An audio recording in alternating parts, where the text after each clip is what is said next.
नमस्कार दोस्तों, मैं आपका स्वागत करता हूं हमारे प्यारे चैनल सुपर अकेडमी में। पिछली क्लासों में हमने फिजिक्स का पार्ट तरंग के बारे में जाना था। उस क्लास से संबंधित हमने हर पॉइंट को अच्छी तरह समझा और हर पॉइंट को अच्छी तरीके से जाना। अब आज की क्लास में मैं उस पार्ट के कुछ मुख्य प्रश्नों को लेकर आपके सामने प्रस्तुत हुआ हूं और उम्मीद करता हूं कि आप एक एक प्रश्न को अच्छी तरीके से समझेंगे। पहला प्रश्न, दो क्रमबद्ध संरचना अथवा दो गर्तों के बीच की दूरी को क्या कहते हैं? दो क्रमबद्ध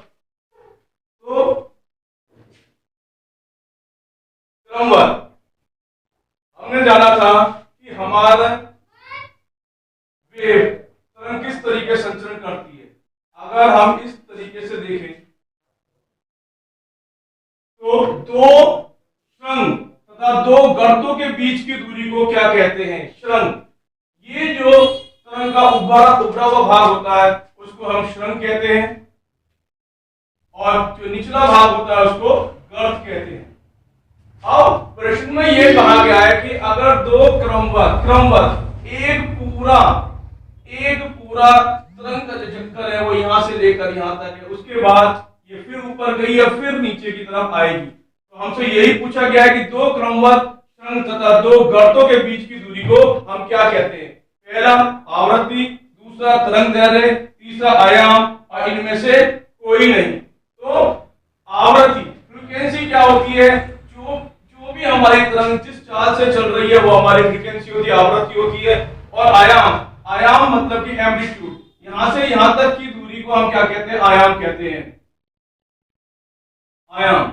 अब बचा क्या? तरंग दैर्ध्य। तो हमारे दो श्रृंग और दो गर्तों के बीच की दूरी, ये दूरी यहां से लेकर यहां तक हमारी क्या कहलाती है? तरंग दैर्ध्य। तो इसका जो उत्तर होगा, सही विकल्प होगा, वो क्या होगा? तरंग दैर्ध्य होगा। तो इस प्रश्न के अंदर सबसे खास बात क्या है कि श्रृंग और दो गर्तों के बीच की दूरी के बारे में बात की जा रही थी। श्रृंग हमारा हमेशा ऊपरी भाग होता है और गर्त हमारा हमेशा निचला भाग होता है। तो निचले भाग और ऊपरी भाग से एक पूरा तरंग का चक्कर बनता है और उस चक्कर के बीच की दूरी को हम क्या कहते हैं? तरंग दैर्ध्य, जिसे हम लैम्डा से भी प्रदर्शित करते हैं। तो इसका जो सही विकल्प होगा वो क्या होगा? आपका तरंग दैर्ध्य। अगले प्रश्न पर चलते हैं। अगला प्रश्न हमारा क्या कहता है कि तरंग दैर्ध्य की एसआई मात्रक क्या होती है? तरंग दैर्ध्य मतलब लैम्डा। तरंग दैर्ध्य की एसआई यूनिट। तो तरंग दैर्ध्य की एसआई यूनिट, तरंग दैर्ध्य जिसको हमने किससे प्रदर्शित किया?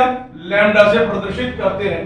तो लैम्डा से प्रदर्शित करने के लिए हमारी जो एसआई यूनिट, एक बार फिर चित्र पर चलते हैं। अगर हमारी तरंग कुछ इस तरीके से चल रही है तो हमारी तरंग दैर्ध्य कहां पर होगी? लैम्डा यहां पर होगा। अब जो दूरी इसकी बनेगी वो दूरी यहां से लेकर और यहां तक के बीच की बनेगी। तो तरंग दैर्ध्य के एसआई मात्रक मीटर, हर्ट्ज, किलोग्राम या इनमें से कोई नहीं। हर्ट्ज तो हमारी आवृत्ति की एसआई यूनिट होती है और किलोग्राम हमारे यहाँ कोई वजन नहीं है, तरंग गमन कर रही है, तो इसीलिए हमारा जो विकल्प सही होगा वो क्या होगा? मीटर। जो हमारा सही विकल्प होगा वो क्या होगा? हमारा मीटर। अब हम तीसरे प्रश्न पर चलते हैं। इनमें से तरंगे शून्य में संचरण नहीं करती। तरंगे शून्य में संचरण नहीं करती। प्रकाश, ध्वनि, ऊष्मा या इनमें से कोई भी नहीं, या इलेक्ट्रोमैग्नेटिक। तो शून्य में गमन कौन नहीं करेगा? सबसे पहली बात तो ध्वनि तरंग। इसका जो उत्तर होगा ध्वनि तरंग होगा। ध्वनि तरंग, क्योंकि ध्वनि को चलने के लिए किसी भी माध्यम की आवश्यकता नहीं होती है। जब किसी माध्यम की ही आवश्यकता नहीं होगी तो ध्वनि को चलने के लिए शून्य इसमें संचरण बिल्कुल भी नहीं करेगी। तो शून्य का मतलब क्या है कि अगर हम यहाँ पर फिर एक पिक्चर बनाए तो हमारी तरंग यहां से चली और यहां आई, फिर यहां से चली और यहां आई। शून्य, ये पॉइंट, ये बिंदु क्या है?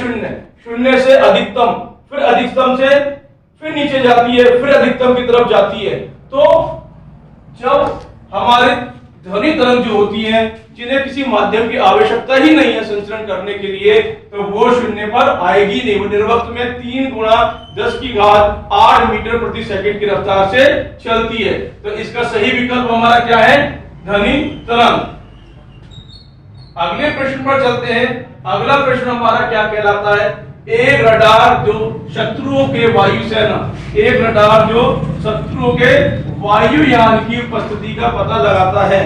अब अगर हमारे क्षेत्र में कोई वायुयान आ जाए या कोई भी ऐसे असामाजिक तत्व आ जाए तो उसको पता कैसे लगाया जा सकता है? अब नीचे से तो देख नहीं सकते कि हमारे देश का कि बाहर के देश का, तो उसको पता लगाने के लिए हमारे किस रडार में कौन सी तरंग निकलती है? तो विकल्प क्या है? प्रकाश तरंगे, रेडियो तरंगे, ध्वनि तरंगे या उपयुक्त में से कोई भी नहीं।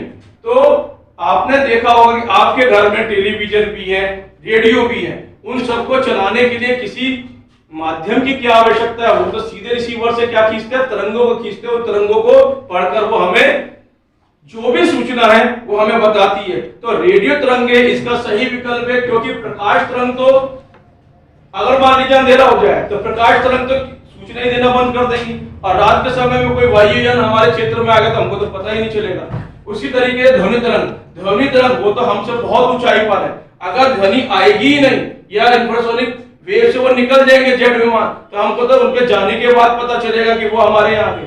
तो इसका जो सही विकल्प है वो हमारा क्या है? रेडियो तरंगे। रेडियो तरंगे हमारी वो तरंगे होती है जो दूर से आने वाली चीजों के हमें दिशा निर्देश या हमें सारी जानकारी मुहैया करा देती है। तो इस प्रश्न का जो सही विकल्प है वो क्या है? रेडियो तरंग। अब अगले प्रश्न पर चलते हैं। अगले प्रश्न हमारा ये कहता है कि सीटी स्कैन करने में कौन सी तरंग काम आती है? सीटी स्कैन करने में कौन सी तरंग काम आती है? अब आपने एक्सरे मशीन तो देखी होंगी, जब हड्डी टूट जाती है तो एक्सरे कराने के लिए जाते हैं। इसी तरीके से आज के टाइम में सीटी स्कैन मशीनें भी हैं। सीटी स्कैन से भी हमारे मस्तिष्क का क्या होता है? एक्सरे किया जा सकता है। तो सीटी स्कैन में क्या होता है? जब हम मशीन के अंदर जाते हैं तो एक तरंग हमारे शरीर पर आकर पड़ती है जो हमारे अंदरूनी भागों का स्कैन करती है। तो उसमें यही पूछा गया है कि सीटी स्कैन करने में कौन सी तरंग काम आती है?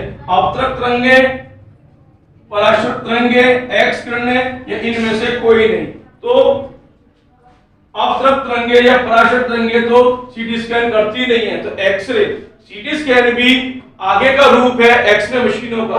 तो एक्सरे मशीनों की तरह ही उसको बनाया गया है। तो जिस तरीके से एक्सरे मशीन से एक्स किरणें निकलती हैं और हमारे अंदरूनी भावों की पिक्चर बना लेती हैं, उसी तरीके से सीटी स्कैन मशीन के अंदर भी एक्स किरणें निकलती हैं और हमारे मस्तिष्क या जिस भी भाग का हम लोग स्कैन करना चाहते हैं उस स्कैन को निकाल लेते हैं। तो इसका जो सही विकल्प है वो क्या है? एक्स किरणें, एक्स किरणें। इसके बाद हम अगले प्रश्न पर चलते हैं। अगले प्रश्न पर चलने हमारा अगला प्रश्न क्या कहता है कि कॉस्मिक किरणें के संबंध में, कॉस्मिक किरणें के संबंध में निम्न में से कौन सा सही नहीं है? कौन सा सही नहीं है? पहला, ये वैद्युत चुंबकीय होती है, इलेक्ट्रोमैग्नेटिक। दूसरा, ये बहुत अधिक ऊर्जा वाली अवक्षेपित कणों से बनी होती है। तीसरा, इनकी तरंग दैर्घ्य बहुत छोटी होती है, इनकी तरंग दैर्घ्य बहुत छोटी होती है, या उपरोक्त में से कोई नहीं। कॉस्मिक किरणें के संबंध में इनमें से कौन सी चीज गलत है? पहली बात, कॉस्मिक किरणें वैद्युत चुंबकीय किरणें होती हैं, तो पहला भाग तो हमारा सही हो गया। दूसरा, ये बहुत अधिक ऊर्जा वाले, ये बहुत अधिक ऊर्जा वाले अवशेषों से ही बनी हुई होती है, इसका मतलब हमारा बी भाग भी सही हो गया। लेकिन तीसरा भाग, इनकी तरंग दैर्घ्य बहुत छोटी, जो किरण बहुत ज्यादा आवेशित कणों से बनी हुई हो उसकी तरंग दैर्घ्य छोटी हो ही नहीं सकती। इसीलिए इसका जो विकल्प गलत है वो सी है, सी विकल्प, जिससे कि हमको ये पता चलता है कि हमारी कॉस्मिक किरणों की जो तरंग दैर्घ्य है वो छोटी नहीं होती है। अब अगले प्रश्न पर चलते हैं। अगला प्रश्न हमारा क्या कहता है? प्रकाश तरंगे किसका उदाहरण है? प्रकाश तरंगे किसका उदाहरण है? अनुदैर्ध्य, अनुप्रस्थ, अनुदैर्ध्य, अनुप्रस्थ या दोनों में से, इनमें से कोई भी नहीं। पहली बात तो यह है कि प्रकाश अनुदैर्ध्य और अनुप्रस्थ दोनों ही अलग अलग तरह की तरंगे होती हैं, तो दोनों होना बहुत मुश्किल है। तो तीसरा विकल्प तो बिल्कुल सही नहीं हो सकता। अब हमारा ये अनुदैर्ध्य होती है, ये अनुप्रस्थ तरंगे होती हैं, अनुप्रस्थ तरंगे होती है, तो इसका जो सही विकल्प है वो हमारा क्या है? अनुप्रस्थ तरंगे। अनुप्रस्थ तरंगे कौन सी होती है? जिसमें कि कण लंबवत, जिसमें कि कण लंबवत दोलन करते हैं, लंबवत चलते हैं, लंबवत चलते हैं। जैसे कि अनुप्रस्थ तरंग के बारे में जान लें कि लंबवत, ऊपर फिर नीचे, फिर ऊपर फिर नीचे। तो प्रकाश तरंगे उदाहरण है हमारा अनुप्रस्थ तरंगों का, जो कि लंबवत चलती हैं, हमेशा ऊपर से नीचे चलती हैं। तो सही विकल्प कौन सा हो गया दोस्तों? हमारा अनुप्रस्थ तरंगे। अब अगले प्रश्न पर चलते हैं। अगले प्रश्न पर हमारा आवर्ती तथा आवर्त काल का गुणनफल कितना होगा? आवर्ती माने फ्रीक्वेंसी और आवर्त काल मतलब कि टी, समय, कौन सा होगा? तो अगर हम आवृत्ति को देखें, आवर्ती माने एफ फ्रीक्वेंसी, जिसे हम किससे डिनोट करते हैं? एन से, ठीक है। और आवर्त काल हमारा, आवर्त काल हमारा टी। तो इन दोनों का गुणनफल क्या कितना होगा? तो हमारा आवृत्ति बराबर होती है 1 समय के, 1 आवर्त काल के। तो हम n/1 मान लें और 1/t कर दें। जब दोनों की गुणनफल करेंगे तो n गुणा t बराबर किसके होगा? 1 के। तो हमारा आवृत्ति और आवर्त काल का जो गुणनफल होगा वो हमारा क्या होगा? a। तो इसका सही विकल्प क्या है? हमारा a। अब अगले प्रश्न पर चलते हैं। अगला प्रश्न हमारा क्या कहता है? इनमें से कौन वैद्युत चुंबकीय तरंग नहीं है? इनमें से कौन वैद्युत चुंबकीय तरंग नहीं है?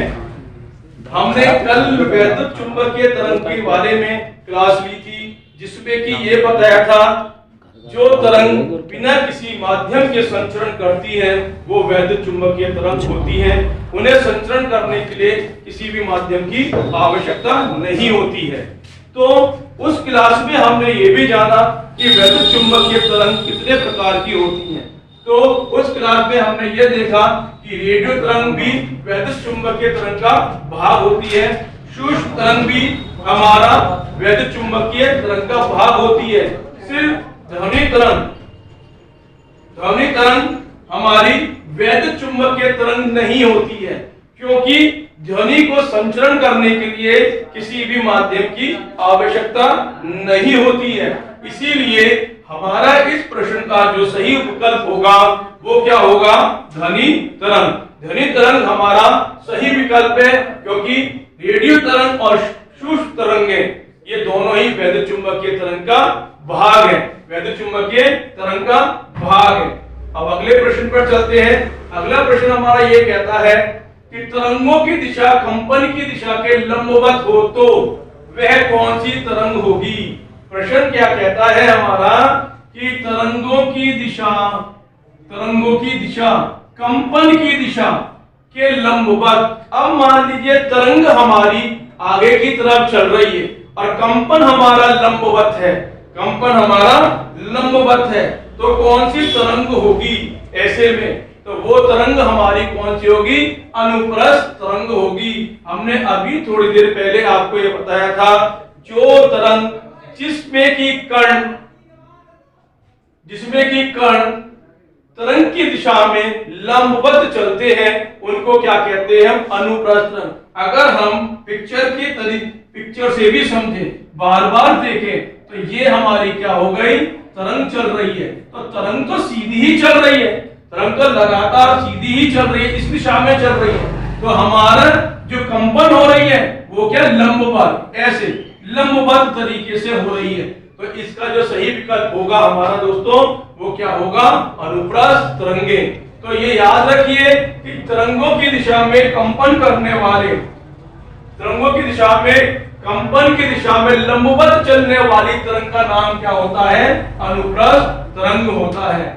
अगले प्रश्न की तरफ चलते हैं। एक्स किरण की खोज किसने की थी? एक्स किरण, अब एक्सरे, एक्सरे मशीन से निकलने वाली किरण की खोज किसने की थी? तो हर्शल ने नहीं, न्यूटन ने नहीं। तीसरा विकल्प है हमारा सनस्टन ने, बिल्कुल, और हीटर ने बिल्कुल नहीं। तो कल हमने क्लास में आपको गामा किरण, एक्स किरण और जितने भी वैद्युत चुंबकीय किरण के प्रकार थे उनके तरंग दैर्ध्य और उनके खोजकर्ता के बारे में बताया था। तो उसी में से एक्स किरण की खोज किसने की थी? तो एक्स किरण की खोज सनस्टन ने की थी 1895 में। कौन से सन में? 1895 में इन्होंने खोज की थी और इन्होंने हमें एक्स किरण के बारे में बताया था कि एक्स किरण हमारी किस तरीके से गमन करती है और उसकी तरंग दैर्ध्य क्या होती है। तो इसका जो सही विकल्प होगा दोस्तों वो आपका क्या होगा? सनस्टन सही विकल्प होगा। अब इसमें आगे चलते हैं। आगे चलने पर हमारे 13वां प्रश्न, भेदन क्षमता सबसे अधिक या सबसे ज्यादा किसमें होती है? भेदना।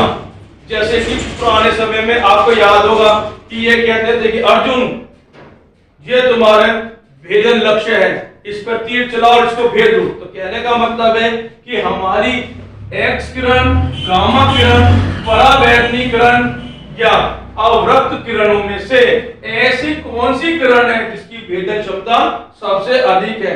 तो भेदन क्षमता सबसे अधिक किसकी है? गामा किरण की है,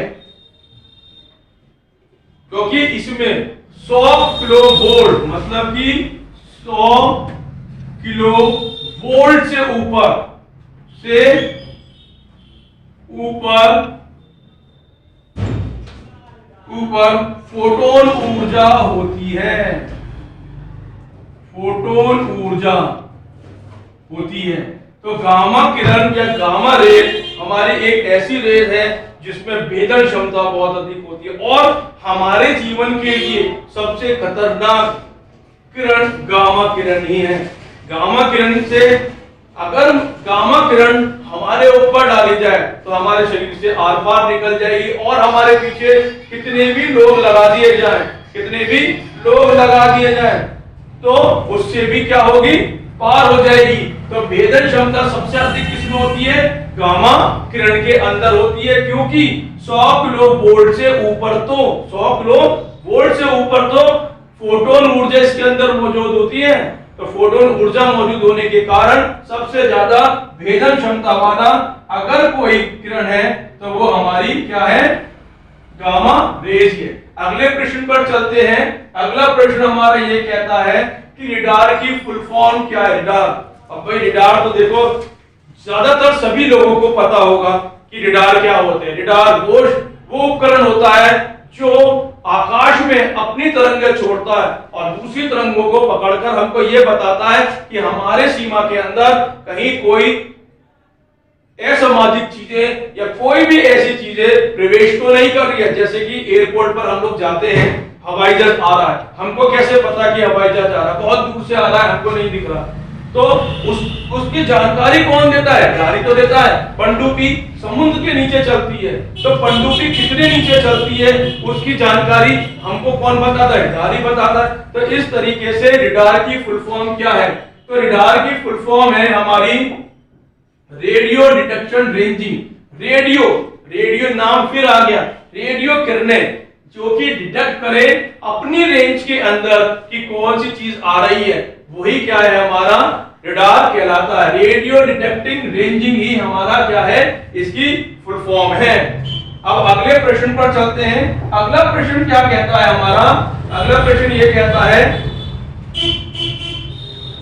कि फिंगरप्रिंट का पता लगाने में किस तरंग का उपयोग किया जाता है? फिंगरप्रिंट, देखो भैया फिंगरप्रिंट तो आजकल सभी लोग जानते हैं। आधार कार्ड बनाने गए, राशन लेने जाते हैं, हम क्या करते हैं? बायोमेट्रिक लगाते हैं, अंगूठा लगते ही ये पता चल जाता है सिस्टम को कि भैया ये जो आदमी है ये सही है कि गलत है। तो वो कैसे डिटेक्ट करता है? तो कभी आपने देखा होगा जैसे ही हम फिंगरप्रिंट लगाते हैं तो एक लाल रंग की रोशनी उसमें जल जाती है, किसी किसी मशीन में नीले रंग की रोशनी जलती है। तो वो जो रोशनी होती है वो पराबैंगनी किरणें होती है। पराबैंगनी हमारी किरणें हमारी उंगलियों पर जो प्रिंट बने हुए उनको डिटेक्ट करती है और जो हमारी आईडीज पर लगी हुई होती है उससे मैच करती है। वो दोनों मैच हो जाती हैं तो हमको पता चल जाता है कि भाई ये आदमी सही है। तो प्रश्न भी यही है कि फिंगरप्रिंट का पता लगाने में किस तरह का उपयोग किया जाता है। अब फिंगरप्रिंट्स ज्यादातर कहां पर देखा जाता है कि पुलिस स्टेशनों में भी क्या नाम है, जो लोग क्राइम करते हैं कि हाँ भाई ये आदमी वही है नहीं, उनके फिंगरप्रिंट्स लेने के लिए हम लोग क्या करते हैं, इसका उपयोग करते हैं। तो फिंगरप्रिंट का पता लगाने में किस तरह का उपयोग किया जाता है, हमारा पराबैंगनी किरणों का किया जाता है। पराबैंगनी किरणों की खास बात क्या है? पराबैंगनी किरण की तरंग दैर्ध्य बहुत छोटा होता है। तरंग दैर्ध्य बहुत छोटा होता है, छोटा, और किससे बड़ा होता है? एक्स रे से। लेकिन बड़ी किससे होती है? एक्स किरण से। एक्स किरण से बड़ी होती है। तो पराबैंगनी किरण ही हमारी फिंगरप्रिंट में पता लगाने में सहायक होती है। चलिए अब अगले प्रश्न पर चलते हैं। अगला प्रश्न क्या कहता है हमारा? अगला प्रश्न ये कहता है एक तरंग की आवृत्ति 400 हर्ट्ज है, तो तरंग दैर्ध्य क्या होगा? तरंग दैर्ध्य क्या होगा? तरंग दैर्ध्य क्या होगा? तो देखिए एक तरंग की आवृत्ति माने फ्रीक्वेंसी हर्ट्ज में दी हुई है, तरंग दैर्ध्य लैम्डा दिया हुआ 8 मीटर। तरंग का वेव निकालें, ठीक है। तो देखिए किस तरीके से निकली आवृत्ति फ्रीक्वेंसी जिसे n से प्रदर्शित करते हैं, n से, और तरंग दैर्ध्य को लैम्डा से निकालते हैं। तो हमें तरंग का वेग माने वेलोसिटी, तो वेलोसिटी कैसे निकलेगी? तो देखिए v बराबर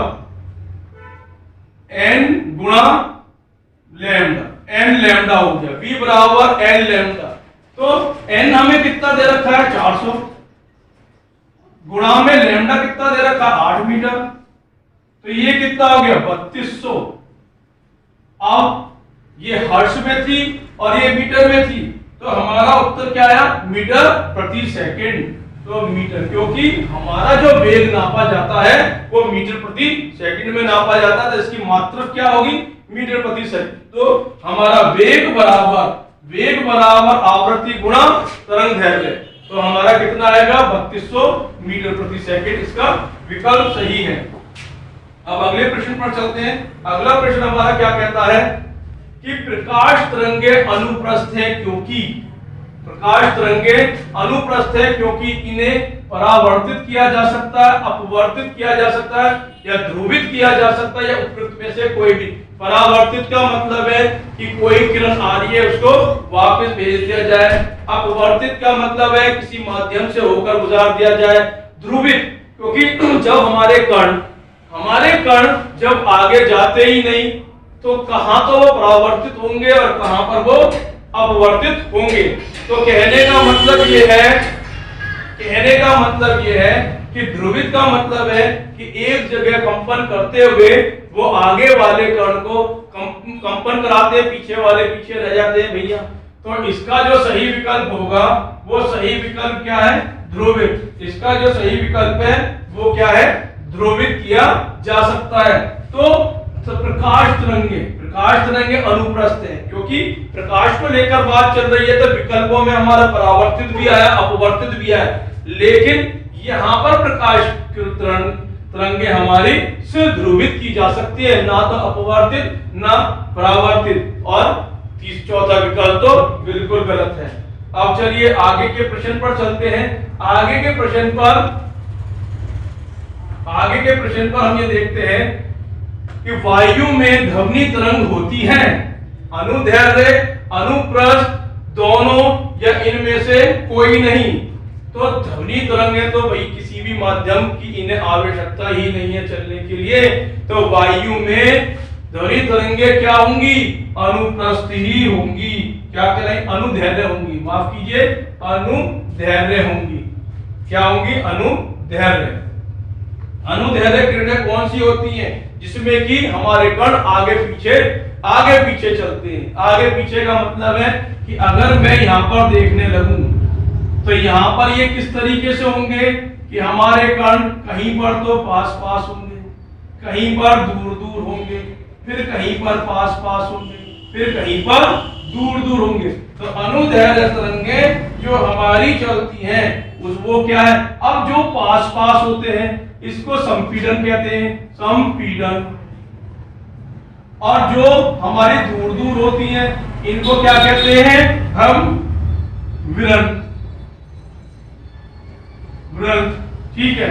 तो वायु में ध्वनि तरंगें कैसी होती है, अनुदैर्ध्य होती है, क्योंकि आप शुरू के कण एक दूसरे के नजदीक आते तो वायु का दबाव बन जाता है वहां पर, फिर वो वायु का दबाव आगे वाले कणों को धक्का देता है, तो जब पीछे वाले कण होते हैं उनका दबाव कम हो जाता है तो वायु में आगे बढ़ जाते हैं। तो ध्वनि तरंगे हमारी कैसी होंगी, अनुदैर्ध्य तरंगे कहलाती हैं। अब चलते हैं आगे प्रश्न पर। आगे का प्रश्न हमारा क्या कहलाता है, आगे का प्रश्न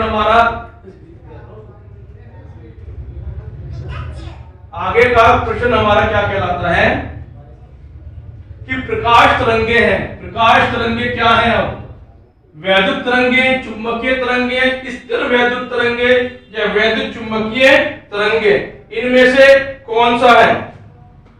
तो प्रकाश तरंगे हमारी कौन सी है, वैद्युत तरंगे हैं, चुंबकीय तरंगे, स्थिर वैद्युत तरंगे या वैद्युत चुंबकीय तरंगे। तो प्रकाश किरण हमारी क्या है, वैद्युत चुंबकीय तरंगे ही होती है। वैद्युत चुंबकीय तरंग का ही हमारा उदाहरण है प्रकाश तरंगे। तो इसका जो विकल्प सही होगा वो आपका क्या होगा, डी होगा। इसके बाद आखिरी प्रश्न पर हम चलते हैं। आखिरी प्रश्न हमारा क्या कहलाता है, जब किसी तालाब के शांत जल में पत्थर फेंका जाता है, जब किसी तालाब के शांत जल में पत्थर फेंका जाता है तो तालाब में जल के पृष्ठ पर उठने वाली लहरें कौन सी होती हैं। बहुत आसान है, आपने लहरें तो देखी होगी, नहीं देखी तो आप पत्थर मारकर देख सकते हैं। कहीं पर ऐसी जगह हो जहाँ तालाब वगैरह और शांत पानी हो तो उसमें पत्थर मारे तो लहरें जो चलती हैं वो ऐसे चलती हैं। लहरें कैसे चलती हैं, ऐसे चलती हैं और धीरे धीरे लहरें ऊपर नीचे होती हुई अपने तट तक पहुंच जाती हैं। तो जो लहरें इस तरीके से चलेंगी तो वो तरंग कौन सी होगी, वो तरंग हमारी क्या कहलाएगी, अनुप्रस्थ तरंगे कहलाएंगी। क्या कहलाएंगी, अनुप्रस्थ तरंगे कहलाएंगी। तो दोस्तों मैं आपके बीच में तरंग पाठ के कुछ महत्वपूर्ण, कुछ रोचक प्रश्न लेकर आया। मैं उम्मीद करता हूं कि आपको मेरे प्रश्न समझ में आए होंगे। अगर मेरे प्रश्नों में कोई भी आपको हो तो कमेंट पे लिख के ज्यादा से ज्यादा हमारे चैनल को सब्सक्राइब करें और ज्यादा से ज्यादा हमारे वीडियो को शेयर करें। धन्यवाद, जय हिंद।